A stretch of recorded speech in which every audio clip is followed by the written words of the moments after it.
రేణు దేశాయ్ గారు ఎంత బాగా మాట్లాడారో చూడండి. అయిపోయింది ప్రతిదీ కరప్షన్ కరప్షన్ కరప్షన్. ఎక్కడ తీసుకెళ్ళిపోతారా డబ్బు మీరు?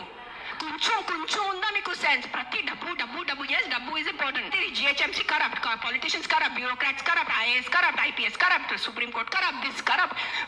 No one can deny this fact. We all know as Indians today why are lakhs of Indians leaving our country and going because of corruption. రోజు మీకు ఒంట్లో బాగాలంటే మీరు చెప్పండి, ఈ రోజు మీకు ఒంట్లో బాగాలంటే మీరు ప్రైవేట్ హాస్పిటల్కి వెళ్తారా, గవర్నమెంట్ హాస్పిటల్కి వెళ్తారా? గాలి రోడ్డు మీద లేదంటే ఆడవాళ్ళు శుభ్రంగా తిరగచ్చు కదా. ఎవరు రేపు చేస్తారా ఆడవాళ్ళని?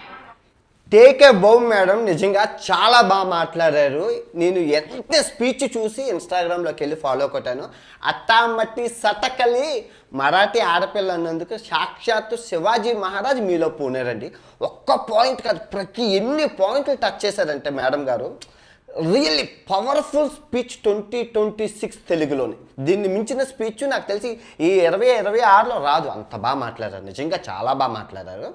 ఎన్నో టాపిక్స్ మేడం మాట్లాడారు, ఇంటర్నెట్లో ఉంది, మీరు వెళ్ళి చూడండి. ఆడపిల్లలు, మెయిన్ ఆడపిల్లలు చూడండి ఎంత బాగా మాట్లాడారు. అది ఆ ధైర్యం ఉండాలి ఆడపిల్లకి. ఓకే, ఇప్పుడు మేడం గారు చాలా మాట్లాడారు, అందులో కరప్షన్ అని అన్నారు. ఆ కరప్షన్ ఎందుకు అవుతుంది అంటే సింపుల్.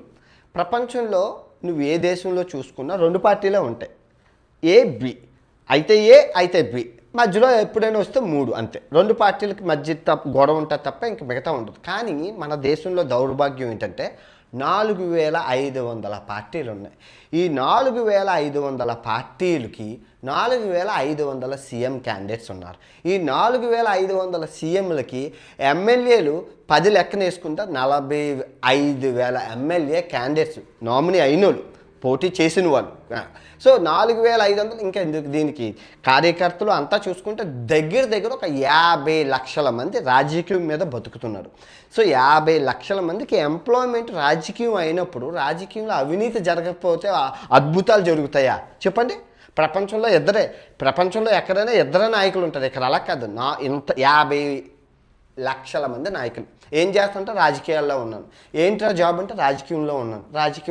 ఇది విని బోర్ కొట్టేసింది. సో ముందు ఈ పార్టీలన్నీ మనం తగ్గించి విలీనం చేసేస్తే రెండు పార్టీలు ఉంటే గొడవలే ఉండవు.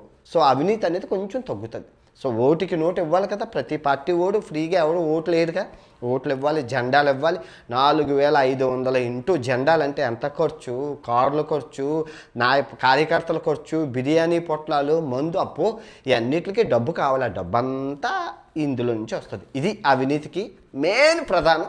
ఈ రాజకీయ ఎక్కువ పార్టీలు ఉండడం.